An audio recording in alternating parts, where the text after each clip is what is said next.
Mudah-mudahan pidato saya malam ini selesai dalam waktu 5 menit. Emang pidato di sini sampai jam berapa?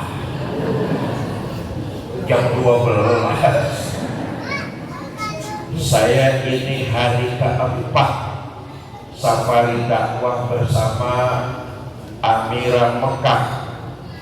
2 hari di kota Jambi, 1 hari di Tanjung Jabung Timur, lalu dilanjutkan perjalanan ke Kabupaten Kerinci. Kami berangkat dari Tanjung Timur kemarin petang pukul 4:30 sore, masuk di Kabupaten Kerinci tadi jam 7. Jam 8:30 ngisi kajian di Desa Semerah. Siangnya di Baitur Rahman, lalu malamnya di Al-Mujahidin Siulang.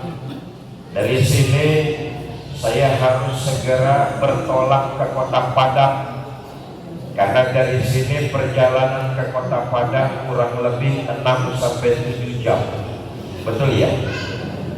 Karena besok pagi-pagi sekali saya sudah harus bertolak ke Jakarta untuk melanjutkan perjalanan safari dakwah ke Jawa Tengah, Brebes, Bumi Ayu.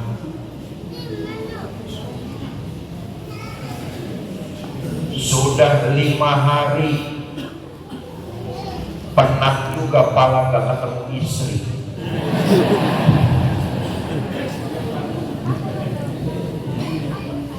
Karena itu ini hari keempat saya bersama dengan tim Amira Mekah Travel melaksanakan safari dakwah di kajian yang ke-8. Bapak Ibu saudara-saudara, pertama, masjid tempat kita meningkatkan kualitas iman kepada Allah Subhanahu wa Ta'ala. Inilah Masjid Al-Mujahidin. Kita tingkatkan kualitas iman kita kepada Allah.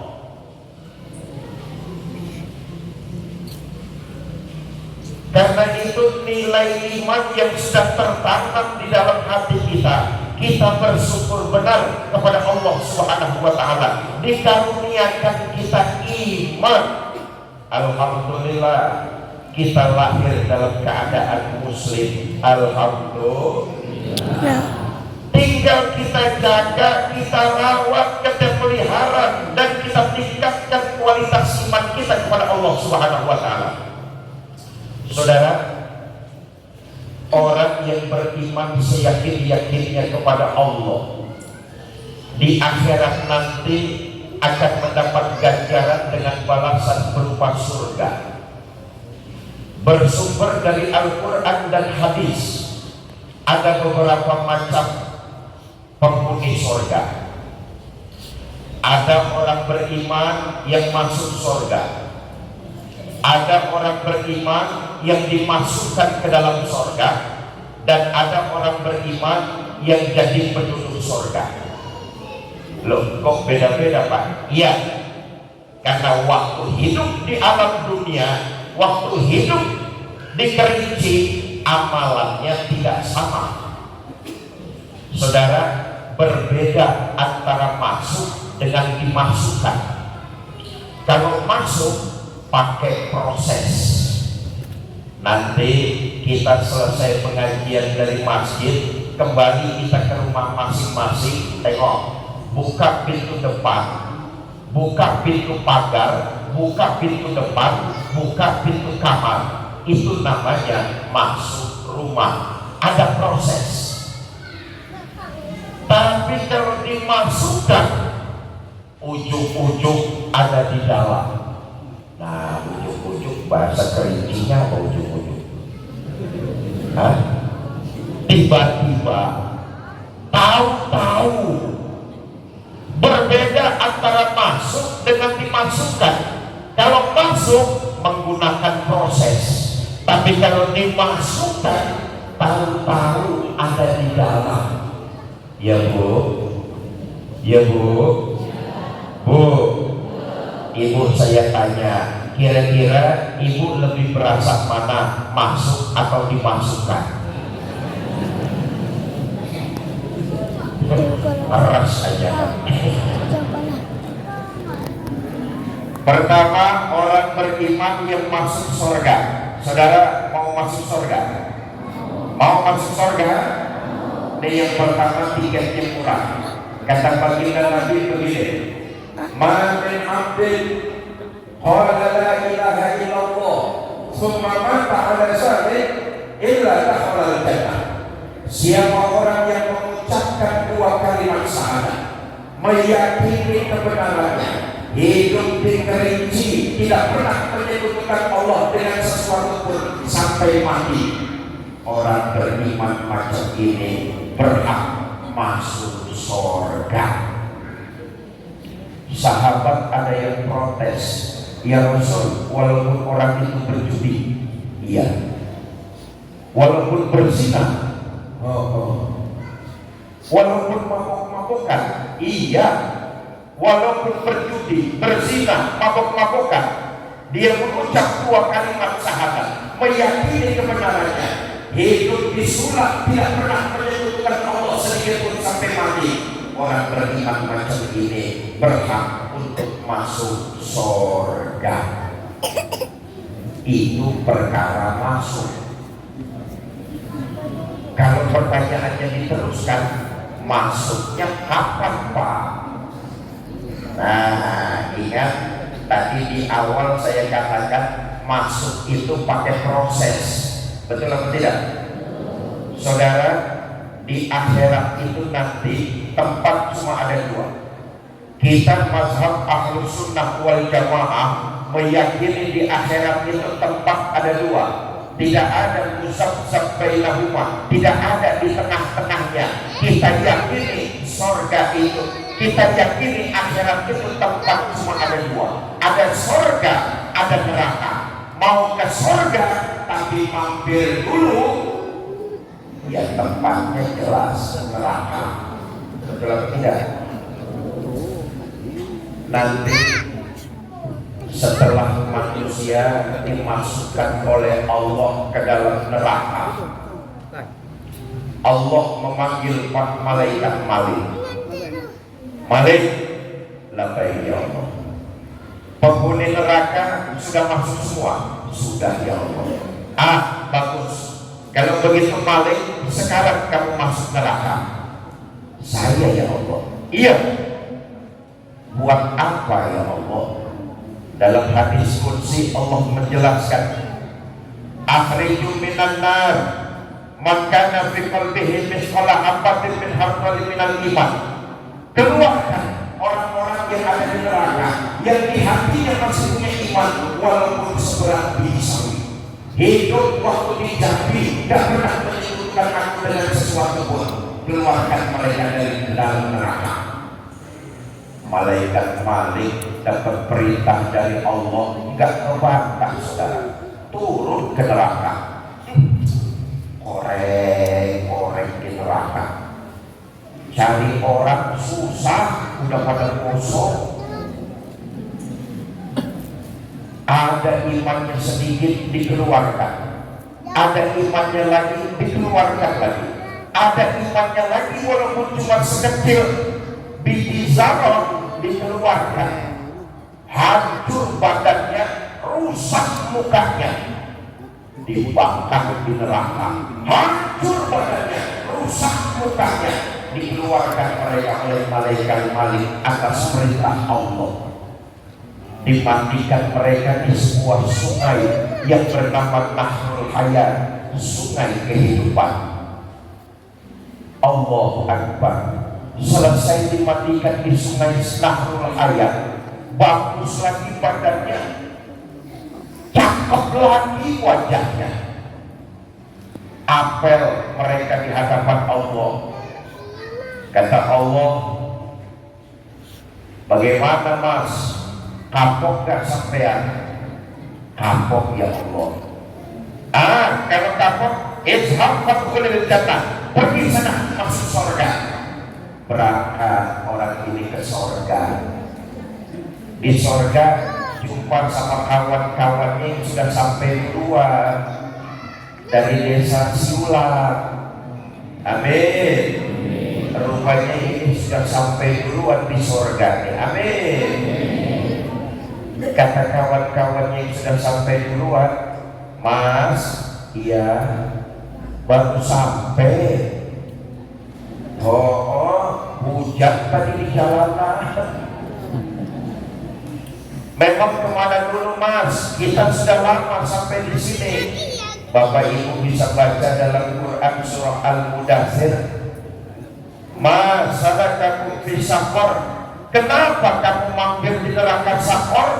Qalu lam nakum minal musallin. Kami mampir di neraka Saqar Mas, karena waktu hidup di dunia kami gak pernah sholat. Gak pernah sholat.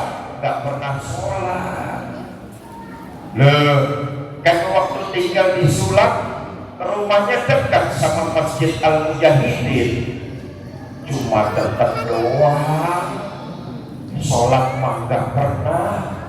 Untung saya pernah ucap 2 kalimat syahadat Mas, sekali-kalinya itu juga waktu mau kawin. Innalillahi wa inna ilaihi raji'un. Untung kawin.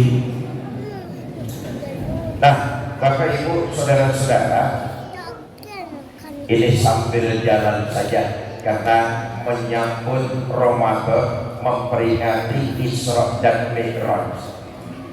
Saudara, intisari dari peringatan Isra dan Mi'raj turunnya perintah sholat 5 waktu.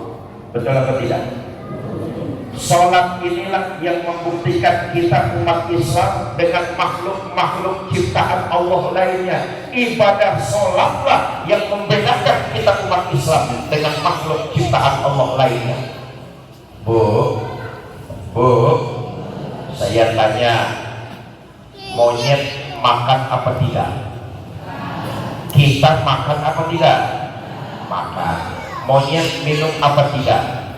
Minum. Kita minum apa tidak? Minum. Monyet tidur apa tidak? Tidur. Kita tidur apa tidak? Tapi monyet tidak sholat, kita sholat. Itulah yang membedakan ibadah sholat kita dengan makhluk-makhluk ciptaan Allah lainnya. Ibu punya suami tapi gak pernah sholat, nanti malam tidur sama suami, sama juga tidur dengan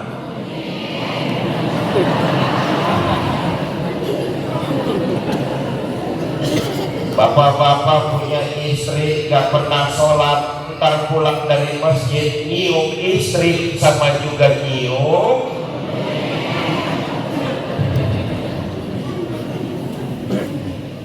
Punya RT gak pernah sholat, sama juga RT.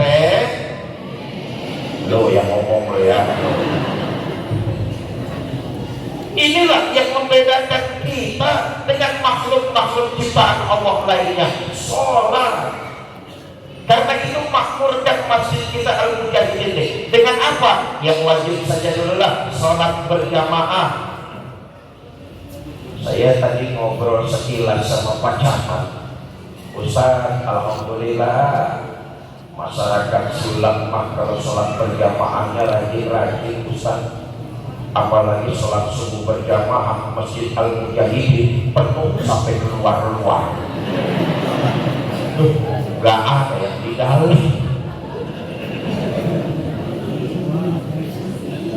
Makmurkan masjid kita dengan apa? Yang wajib saja dulu lah, sholat berjamaah, sholat 5 waktu berjamaah. Saudara, sehari semalam Allah memberi kita waktu 24 jam. Betul atau tidak? Dalam waktu 24 jam Allah cuma minta kepada kita untuk 5 kali lapor, yaitu lewat sholat 5 waktu. Ayo kita hitung-hitung saudara. Bapak Ibu, sholat yang bagus, taruhlah sekali sholat waktunya 10 menit. 10 menit sholat di Masjid Al-Mujahidin, cakep bener. Hei, sholat 10 menit di sini bagus bener. Yang sedang-sedang taruhlah waktunya 5 menit. Yang gila khusus 2 menit. 2 menit. Ini cepat prakonya gambar gila soalnya. Ambil yang tengah-tengah saja, jangan terlalu lama, jangan terlalu cepat. Yang tengah-tengah saja, lama pun tak bagus. Nabi berpesan, "Iza amma ahadukumun nas falyukhaffif." Kalau kamu diangkat jadi imam, ringankan sholatmu. Apa sebab? Makmum di belakang kamu kemampuannya tidak sama bagi dirimu. Lain kalau soal sholat sendirian, saudara. Nabi kalau sholat sendirian hafal Quran 1 rakaat. Tapi Nabi berpesan kepada kita, kalau kamu diangkat jadi imam sholat, ringankan sholatmu. Sebab apa? Kemampuan makmum di belakang kamu tidak sama. Ada orang yang kalau terlalu lama berdiri dengkulnya gemetaran. Ada apa tidak ya? Ada. Karena itu sesuaikan dengan kondisi kekuatan makmum. Ada lagi orang yang ikut sholat berjamaah, begitu selesai sudah ditungguin di pasar mau nerima uang komisi. Kalau imamnya terlalu lama, kasihan, pikirannya, sholatnya gak khusyuk. Betul atau tidak? Ada lagi anak muda mau pacaran, janji sama kekasihnya di jembatan, ikut sholat isya berjamaah. Karena imamnya terlalu lama, turun hujan lebat, pacarnya hanyut ke bawah banjir.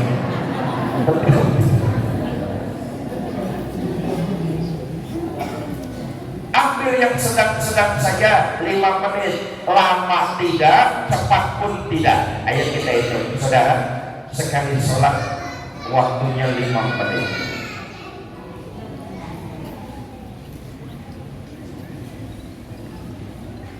Sekali sholat waktunya 5 menit. Ayo kita hitung. 5 kali 5 waktu kan cuma 25 menit. Betul apa tidak? Sisanya 23 jam 35 menit. Silakan kau gunakan untuk keperluan. Cuma 25 menit Allah minta kita lapor. Ini saja masih banyak di antara kita yang belum mengerjakannya. Betul apa tidak? Bapak Ibu,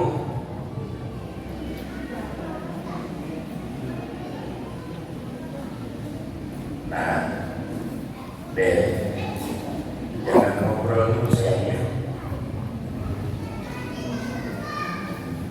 Repot kalau tidak mau banyak saingan, repot urusan. Bapak Ibu saudara-saudara, karena itu makmurkan masjid kita nih dengan apa? Sholat berjamaah saja dulu yang wajib kita kerjakan. Sholat 5 waktu berjamaah, makmurkan masjid kita nih. Apalagi saya lihat masjid kita nih luar biasa, Masjid Al-Mujahidin, masjid yang begini megah, indah. Ini tinggal kita semangat memakmurkannya lewat sholat berjamaah sambil menjaga kenyamanan masjid kita. Saudara, kita tahu bersama kalau masjid nyaman itu akan menambah kekhusyuan ibadah, khususnya ibadah sholat. Nah, ini saya mau masuk autokritik nih. Selama ini kita sering sembrono, tidak mau menjaga kenyamanan masjid kita. Padahal kita tahu kalau masjid nyaman menambah kehusukan ibadah, khususnya ibadah sholat. Makin khusyuk kita kalau masjid kita nyaman. Tapi karena kita sering sembrono, kita nggak mau ikut menjaga kenyamanan masjid kita. Apa buktinya Ustaz? Lihat saja, masjid kalau sudah nggak nyaman, tandanya apa saja yang geletak hilang. Betul atau tidak? Kenapa? Kita jamaah tidak mau menjaga kenyamanan masjid kita. Apa saja yang geletak di masjid hilang. Minta tolong panitia, remaja masjid atau pengurus masjid, anak-anak kita diarahkan dulu. Kalau pidatonya terlalu ribut, nanti saya gak akan lama-lama, konsentrasi terpecah. Minta tolong.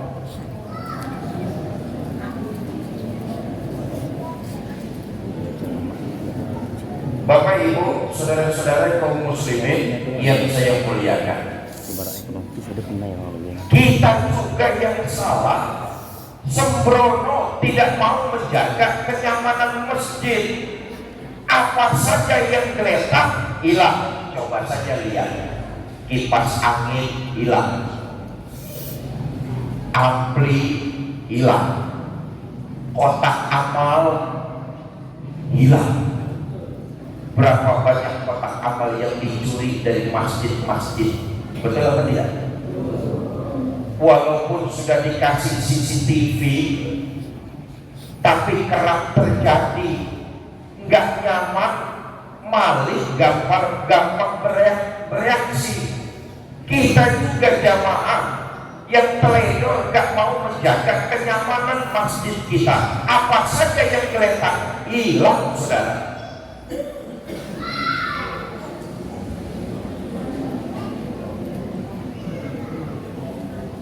Tapi lihat di gereja itu nyaman luar biasa.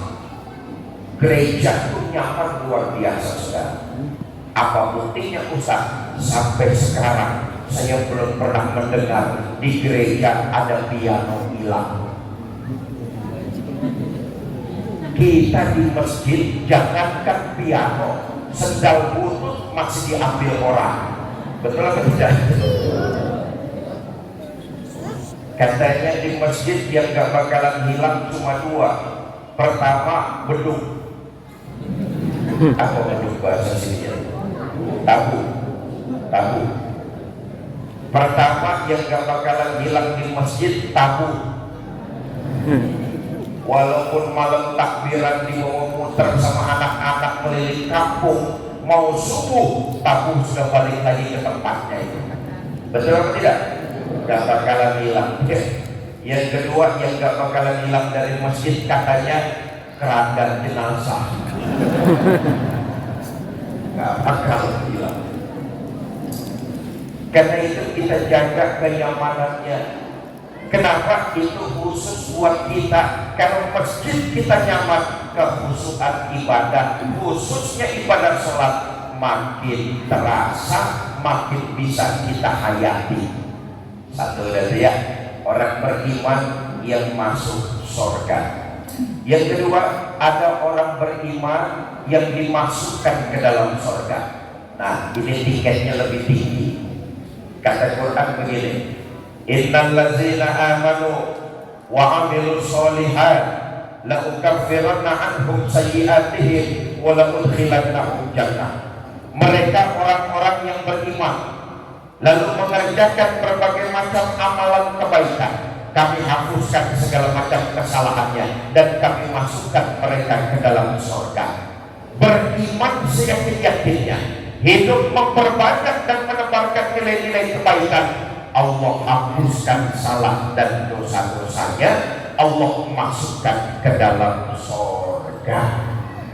Mudah-mudahan kita yang hadir malam ini dicatat sebagai sebuah ibadah dan dilipat gandakan pahalanya. Amin. Bukan cuma itu, ayat yang tadi saya bacakan kembali kita nanti ke rumah masing-masing. Sepanjang perjalanan Allah gugurkan salah dan dosa-dosa kita. Amin. Jadi beriman seyakin-yakinnya, mengerjakan berbagai macam amalan kebaikan, dihapuskan segala macam kesalahan dan dosa, dimasukkan ke dalam neraka, ke dalam surga. Bapak Ibu saudara-saudara, salah dan dosa memang tempatnya kita manusia, betul atau tidak?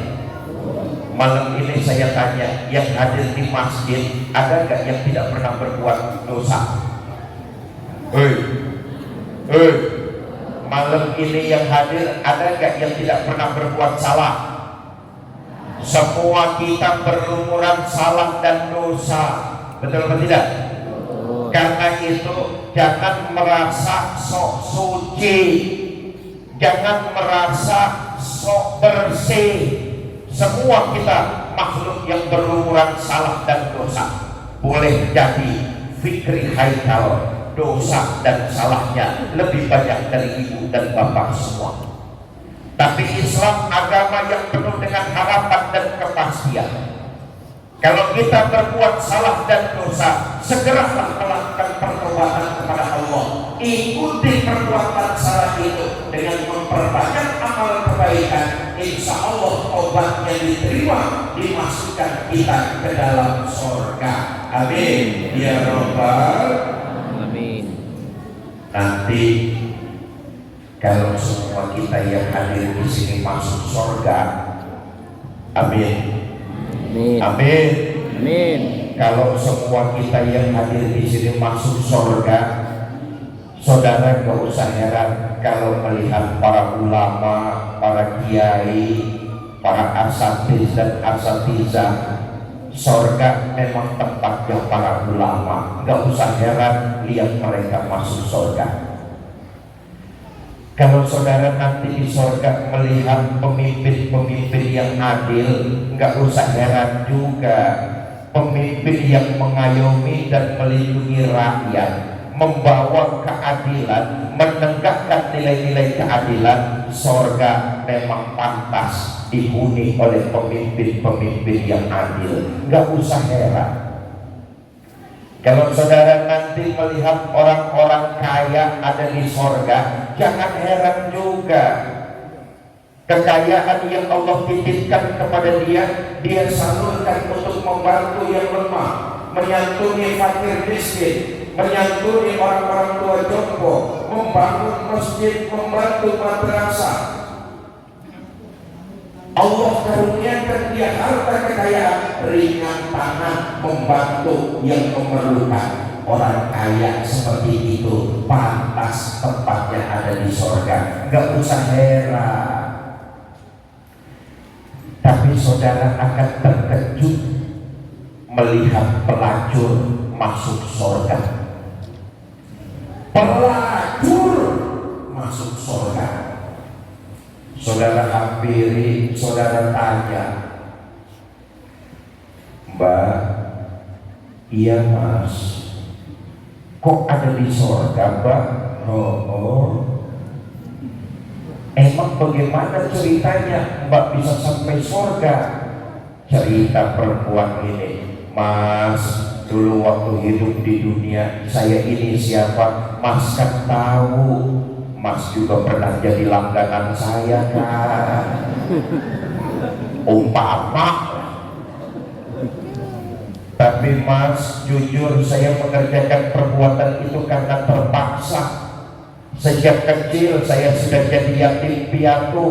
Ada tetangga saya muslim sedikit kaya, tapi pikirnya 17 setan. Demi mengganjal perut, demi sesuap nasi, terpaksa saya merantau mencari kerja. Merantau kemana? Kerinci. Ngapain di Kerinci? Ada teman Mas nawarin kerjaannya si enteng, uangnya lumayan. Kerja apa Mbak? Dagang apem. Satu malam saya lagi iseng-iseng main ke Siulang. Di Masjid Al-Mujahidin ada pengajian digagas oleh PT Amira Mekah. Saya dengerin ustadznya menyampaikan sebuah hadis, At-taib minaz zambi kaman la zambala. Orang yang bertobat dari dosa sama dengan orang yang tidak berdosa. Ada hadis qudsi, Allah menyatakan, "Lau amiltumul khotoya hatta mala'atis sama summa natintum fatahallahu alaikum." Andai kata kamu berbuat dosa, penuh langit dengan dosa-dosamu, kamu menyesal dan bertobat, Allah pasti akan menerima taubatmu. Mas, dengar hadis kayak begini, berlinang air mata, terbayang semua dosa. Malam itu saya niat tobat kepada Allah. Saya kembali ke rumah kontrakan, ngepak koper, pulang kampung, tobat. Saya ikuti tobat saya dengan memperbanyak amal kebaikan. Alhamdulillah, tobat saya diterima Allah. Akhirnya saya sampai juga di surga.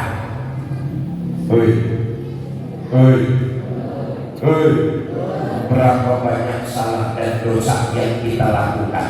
Yang terpenting adalah jangan sampai iman kita terkontaminasi dengan sesuatu yang menyekutukan Allah. Itu disebut dalam agama bahasanya syirik. Nah, nih saya mau masuk tentang akidah.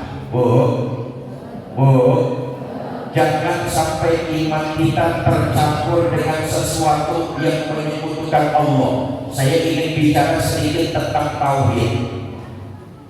Iman ini tempat nyantolnya berbagai macam ibadah dan kebaikan yang kita kerjakan. Mudah-mudahan dengan bahasa yang ringan, gampang dimengerti. Begini, orang mah, kalau boleh pidatonya diisi ulang pakai mah, boleh nggak pidato di sini pakai mah? Boleh apa enggak? Boleh ya.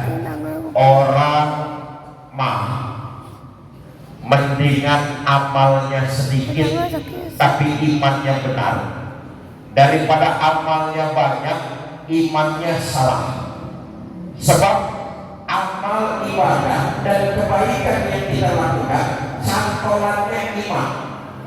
Bagaimanapun banyaknya kebaikan seseorang, tapi kalau imannya salah, itu amal kebaikan gak ada tempat dia nyantol.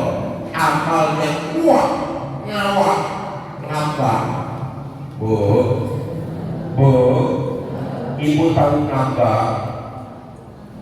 Ya kayak yang di sungai mengambang itu. Karena itu jangan sampai iman kita ini terkontaminasi dengan sesuatu yang menyekutukan Allah. Kalau sudah tercampur, rontok sudah amal kebaikan dan ibadah yang kita kerjakan. Karena itu hati-hati, jangan sampai iman kita terjebak kepada sesuatu yang menyekutukan Allah. Nah, karena itu malam ini tadi saya katakan masjid tempat kita meningkatkan kualitas iman kepada Allah. Jaga, pelihara, jangan sampai terkontaminasi dengan sesuatu yang menyekutukan Allah. Saudara, puncak dari keimanan seseorang, dia mampu merasakan kehadiran Allah dekat dalam hidupnya. Inilah puncak dari keimanan seseorang.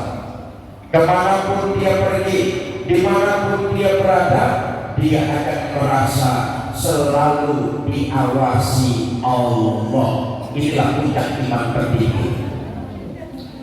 Sayang, kita itu kalau diawasi oleh Allah, kita merasa pada tempat-tempat tertentu saja. Kita merasa diawasi oleh Allah pada saat tempat-tempat tertentu saja.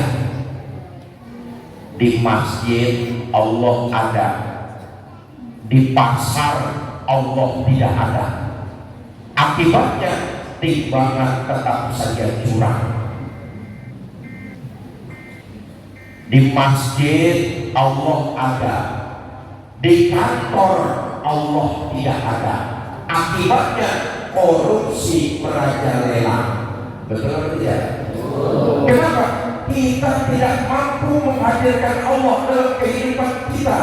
Padahal puncak tertinggi dari keimanan, kemanapun dia pergi, dimanapun dia berada, dia merasa selalu diawasi oleh Allah. Ucapan dan perbuatannya tidak melanggar perintah Allah.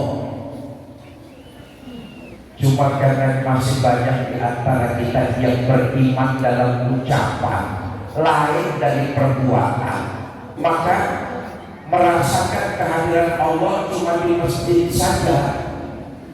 Di kantor Allah tidak ada. Akibatnya korupsi merajalela. Sebuah ironi, beberapa hari ini muncul ke permukaan kasus dugaan korupsi luar biasa. Dimulai dari pamer-pamer harta kekayaan seorang anak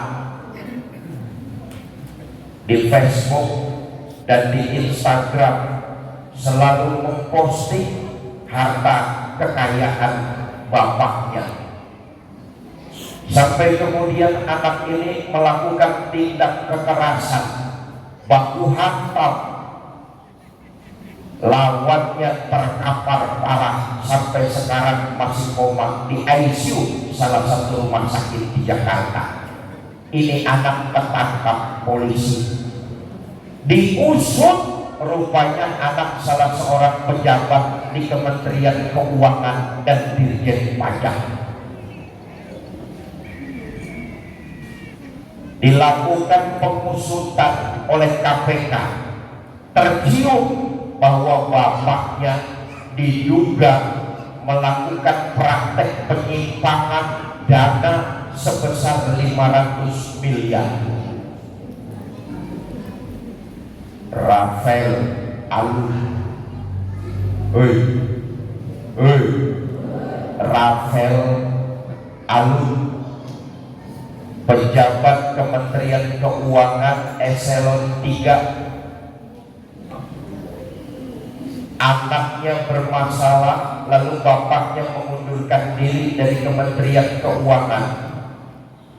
Rupa-rupanya Kementerian Keuangan tidak mau kalah, set duluan, dipecat Rafael Alun. Setelah diselidiki, ada dugaan aliran dana ke 40 rekening keluarganya, uang sebesar 500 miliar. Pegawai negeri punya uang 500 miliar. 500 miliar. Kalau dibeliin cendol sekerincing ngambak di cendol. Tidak kalah hebohnya Menko Polhukam Mahfud MD beberapa hari lalu juga merilis bahwa di Kementerian Keuangan, Dirjen Pajak dan Bea Cukai disinyalir ada 60 orangan oknum pejabat yang punya rekening gendut dengan total diperkirakan uang sebesar 300 triliun. 300 triliun. Saudara, biarlah itu diurus oleh KPK, kejaksaan dan polisi. Yang ingin saya sampaikan, masih banyak di antara kita yang beriman hanya ucapan. Kita merasa diawasi oleh Allah pada tempat-tempat tertentu saja. Di masjid Allah ada, di pasar Allah nggak ada. Di masjid Allah ada, di kantor Allah nggak ada. Karena itu ibadah yang kita lakukan, iman tertinggi seseorang itu mampu merasakan kehadiran Allah dekat dalam hidupnya. Kalau ini yang terjadi, insya Allah segala ucapan dan perbuatan tidak keluar dari kaidah ajaran agama. Apalagi sebentar kita akan memasuki bulan suci Ramadan, ibadah-ibadah yang kita kerjakan hendaknya makin menambah kualitas iman kita kepada Allah, dan puncak tertinggi kita mampu merasakan kehadiran Allah dalam hidup kita. Satu. Yang kedua, Bapak Ibu saudara-saudara, Masjid Al-Mujahidin fungsinya mengajarkan kepada kita umat Islam siulang untuk merawat nilai-nilai persatuan, menjaga kerukunan, dan menggalak kebersamaan. Inilah Masjid Siulang, Masjid Al-Mujahidin, mengajarkan kepada kita masyarakat siulang untuk menjaga persatuan. Contoh, tadi waktu kita hendak melaksanakan sholat isya berjamaah, kita datang dari berbagai macam arah, betul atau tidak? Rumah saudara ada yang arahnya menghadap ke barat, ada yang arahnya menghadap ke timur, utara, selatan, dan sebagainya. Kita datang dari arah yang berbeda-beda, tapi begitu kita masuk ke dalam Masjid Al-Mujahidin, lihatlah, kita semua menghadap arah yang sama, betul atau tidak? Membaca bacaan yang sama, mengikuti tuntunan Nabi yang sama, menyembah Allah Tuhan yang sama. Berarti di masjid ini kita diajarkan cari persamaan, jangan memperbesar perbedaan. Yang namanya berbeda itu sunatullah, sampai kiamat akan tetap ada perbedaan. Gak usah contohnya susah, yang mudah saja. Malam ini yang hadir di Masjid Al-Mujahidin, ada nggak yang wajahnya sama? Ada apa tidak? Jangankan wajah, senyum kita beda-beda. Betul apa tidak? Karena itu kita menyadari bahwa perbedaan pasti ada di tengah-tengah kita. Di masjid kita diajarkan cari persamaan, bukan memperbesar perbedaan. Presiden Jokowi sudah mengingatkan kita rakyat Indonesia. Beliau pidato tahun 2023 sampai 24 adalah tahun politik, betul atau tidak? Sebentar lagi kita akan mengadakan pesta demokrasi, pemilihan anggota dewan dan pemilihan presiden, ditandai dengan satu paket pemilihan gubernur dan pemilihan bupati serta wali kota di seluruh Indonesia serentak. Saudara mau pilih partai mana itu urusan saudara, saya nggak ikut campur di sini. Saudara mau milih pemimpinnya siapa itu urusan saudara, saya nggak mau ikut pusing di situ. Saudara mau bergabung di partai yang warnanya putih, silakan. Yang warnanya hijau, silakan. Yang warnanya kuning, silakan. Yang warnanya biru, monggo, silakan saja saudara bergabung kepada partai-partai tersebut. Saya gak mau ngurusin. Yang jadi urusan saya, sadarilah, berbeda tetapi jangan bermusuhan. Saudara, siapapun nanti yang memimpin negeri ini, kita rakyat tetap saja cari uang sendiri. Betul apa tidak?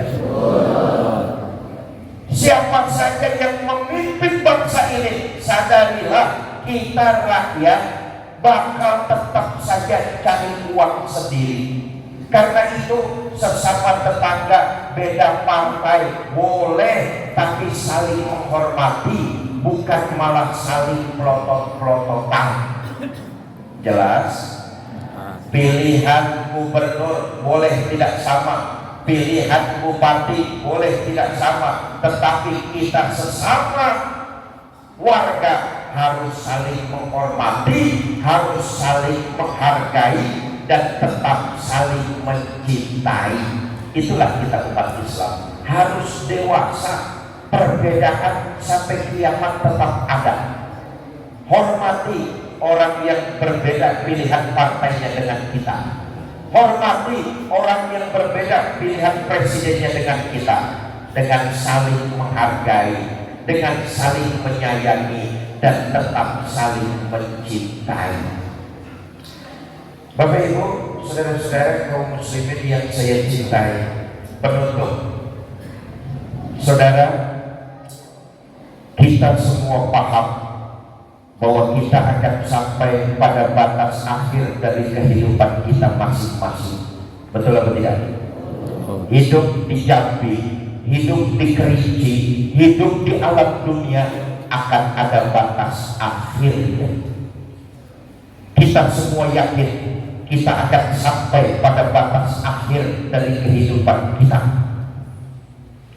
Macan mati meninggalkan belang, gajah mati meninggalkan gading. Maka kita berusaha sebaik mungkin meninggalkan alam dunia, kembali ke kampung akhirat dengan meninggalkan kebaikan dan perbuatan-perbuatan indah. Menghadapi Ramadan 12 hari yang akan datang, kita azam mulai malam ini dan seterusnya, hidup tidak lain dan tidak bukan menjadi yang bermanfaat dengan menebarkan nilai kebaikan dan memperbanyak ibadah kepada Allah Subhanahu wa Ta'ala. Saudara-saudara mau memperbanyak ibadah? Ya, yang jawab 30 orang. Nih, begini. Tadi udah saya katakan, kita pasti akan sampai pada batas akhir kehidupan kita. Kira-kira orang siulang ada nggak yang nggak mati? Ada apa enggak? Maaf ya, ini semuanya ini kan calon-calon jenazah. Betul?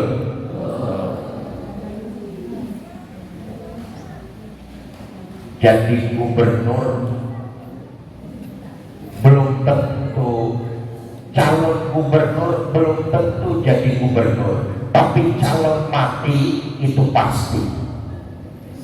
Calon dewan belum tentu jadi anggota dewan, tapi calon mati pasti. Calon presiden belum tentu jadi presiden, tapi calon mati pasti.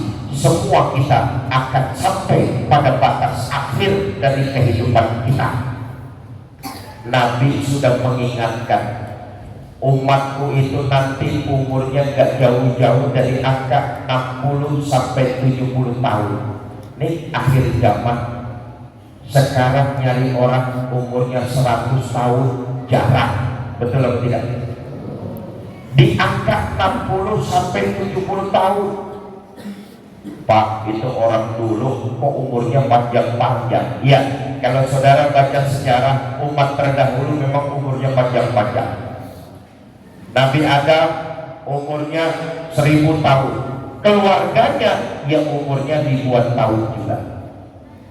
Nabi Nuh umurnya 850 tahun, umurnya ya kira-kira umurnya antara 850, 900, 1000 tahunan. Kita umat Nabi Muhammad, beliau sudah memesan kepada kita 60 sampai 70 tahun. Itulah umur umatku di akhir zaman. Bahkan kalau mau mengacak dari kehidupan Nabi itu wafatnya umur 63 tahun. Kita umat Nabi Muhammad pasti umurnya gak jauh-jauh dari umur beliau. Betul atau tidak? Makanya yang malam ini umurnya 62 tahun 11 bulan banyak-banyak makan yang enak, kita akan sampai pada batas akhir dari kehidupan kita. Kalau kita menyadari hal itu, maka hidup tidak lain menebarkan kebaikan dan memperbanyak ibadah. Saudara-saudara, mau memperbanyak ibadah? Oh. Masih setengah. Ini yang hadir 50 orang, ada ini baca Pak. Yang hadir 50 orang ada ini, 100 orang ada, 200 orang. Saya tanya nih, saudara-saudara mau memperbanyak ibadah? Oh. Ayo saya ajak tes malam ini. Kita ibadah sedekah. Ibu bapak saudara-saudara mau beribadah sedekah? Bawa uang berapa? 5.000. Masuk kebun binatang saja tiketnya sudah 25.000. Itu lihat monyet. Masa lihat saya cuma 5.000. Mahalan monyet ketimbang saya. Emang gila namanya. Bapak Ibu saudara-saudara, ketahuilah harta yang kita gunakan untuk beribadah kepada Allah sesungguhnya itulah harta yang hakiki. Orang yang menghabiskan, mengeluarkan hartanya untuk kepentingan di jalan Allah bukan orang yang boros. Saya ulangi, membantu masjid, membantu pesantren, membantu madrasah, membantu orang yang memerlukan, digunakan untuk pergi haji, digunakan untuk umroh, digunakan untuk beribadah. Orang yang sedang mengeluarkan duitnya untuk ibadah bukanlah orang yang boros. Sesungguhnya itu orang yang cerdas. Kenapa? Dia sedang mengirim uang buat keperluannya sendiri di akhirat nanti. Apa yang kita lakukan sekarang ini? Sesungguhnya kita sedang mempersiapkan bekal kita. Karena itu tadi saya ajak akan sampai pada batas akhir dari kehidupan kita, memperbanyak ibadah, jadi manusia yang cerdas, menggunakan harta, menggunakan akal pikiran, menggunakan tenaga untuk bekal kita di kehidupan abadi di akhirat nanti. Bu, nah maaf saya pesan sama ibu nih, mulai malam ini kalau ke masjid biasakan bawa uang. Bu,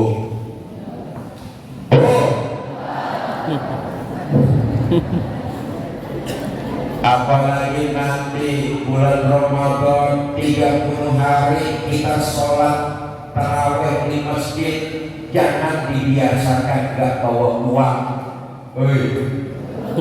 Mau ke kota Padang saja kita bawa uang 1 juta, khawatir masih takut kekurangan. Betul apa tidak? Ini kita mau ke negeri abadi akhirat, nggak bawa uang, nekat. Jangan biasakan ke masjid nggak bawa uang. Ustaz, saya terlanjur malam ini nggak bawa uang, bagaimana ya Ustaz? Sudah nggak apa-apa, nanti petugas bawa kotak amal sampai depan ibu pinjamlah dulu sama tetangga sebelahnya. Kalau ternyata tetangganya sama-sama nggak bawa uang, ya sudah, ibu pura-pura saja masukin tangan ibu ke dalam kotak amal, tapi jangan ngambil yang di dalam. Dengan kebaikan orang akan dikenang sepanjang masa. Ada orang usianya panjang tapi umurnya pendek, hidupnya lama tapi amal kebaikannya gak ada. Orang gak ingat apa-apa dengan kebaikan yang pernah dia lakukan. Orang semacam ini adalah orang yang sangat rugi. Tapi sebaliknya ada orang yang usianya pendek tapi umurnya lama, kebaikannya dikenang sampai sekarang. Wali-waliullah, pejuang-pejuang negara kita, mereka boleh jadi usianya pendek tapi umurnya panjang, masih terus dikenang oleh kita sepanjang masa. Saya tahu di Kerinci khususnya, umumnya di Provinsi Jambi, tahun 95 Allah yarham Ki Haji Zainuddin MZ datang dan bertabligh di Kabupaten Kerinci, betul ya? Tahun ini tepat di bulan Sya'ban, beliau wafat tanggal 3 Sya'ban. Tepat di bulan Sya'ban beliau sudah 12 tahun meninggalkan kita. Tapi kemanapun saya berdakwah, kemanapun daerah saya pergi, rupa-rupanya terutama di Kabupaten Kerinci, kalau sore masih terdengar dengan jelas kaset almarhum diputar orang di masjid, di musola, di surau. Betul ya? Itulah gambaran manusia yang usianya pendek tapi umurnya panjang, dikenang oleh orang sepanjang masa. Ayo kita berusaha untuk jadi seperti itu. Usia kita boleh saja pendek, tapi kebaikan kita, karya-karya kita dikenang orang sepanjang masa. Azab mulai dari malam ini, niatkan yang kuat, hidup menebar nilai-nilai kebaikan, memperbanyak ibadah sehingga kita menjadi manusia yang bermanfaat. Bapak Ibu, saudara-saudara, tadi sudah saya katakan ini putaran saya malam terakhir bersama PT Amira Mekah. Tadi Ibu Ratih sebagai perwakilan Korwil Provinsi Jambi sudah menyampaikan kepada kita, nih bentuk dari niat kita ibadah kepada Allah. Bentuk dari kekuatan niat kita mau beribadah kepada Allah, termasuk ibadah ke tanah suci. Hati harus dikuatkan dahulu, harus dikencangkan dahulu. Kenapa? Kita umat Islam ini dalam rukun Islam yang kelima pergi haji ke tanah suci, betul atau tidak? Tapi sekarang pergi haji ke tanah suci, pergi haji Jambi ngantrinya 30 tahun, benar atau tidak? Maka tidak lain jembatan kita hanya umroh saja. Kita bisa mendatangi tanah suci, kita bisa beribadah di sana. Kita tahu dengan mata kepala kita sendiri. Kita kemudian membayangkan betapa Rasulullah 15 abad yang lalu berjuang di medan yang kita saksikan itu, Mekah dan Madinah. Ya Allah, Mekah dan Madinah sejauh mata memandang hanya hamparan pasir yang terlihat. Betul atau tidak? Gunungnya bukan hijau royo-royo, tapi gunungnya bebatuan. Kalau siang panasnya membakar kulit, kalau malam dinginnya menusuk tulang rusuk. Nabi berjuang mensiarkan agama Islam dalam medan yang begitu luar biasa ekstrim. Kita beribadah ke sana menerawang pemikiran kita bagaimana Rasulullah 14-15 abad yang lalu berjuang menebarkan agama Islam dengan mendatangi kota Mekah dan kota Madinah.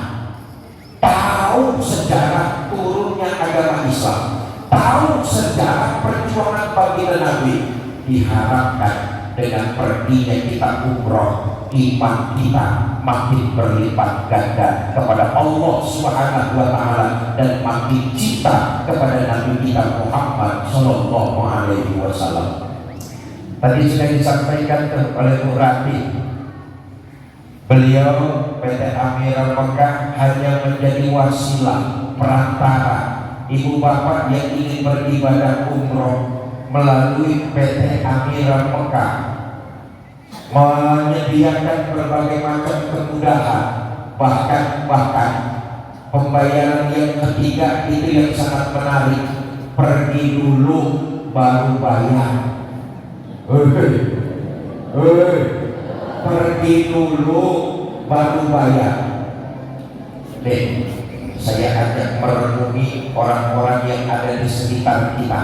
Makanya di awal saya bilang niat ke tanah suci harus kuat.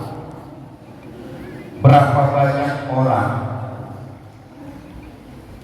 yang hartanya berlimpah pergi ke Amerika, ke Jerman, ke Jepang, ke Eropa, ke Perancis, mereka bolak-balik ke negara tersebut, tapi belum pernah menginjakkan kaki di tanah suci Mekah dan Madinah.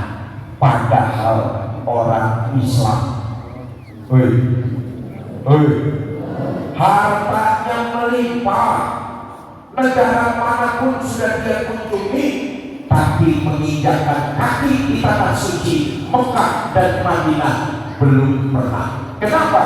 Niatnya nggak ada.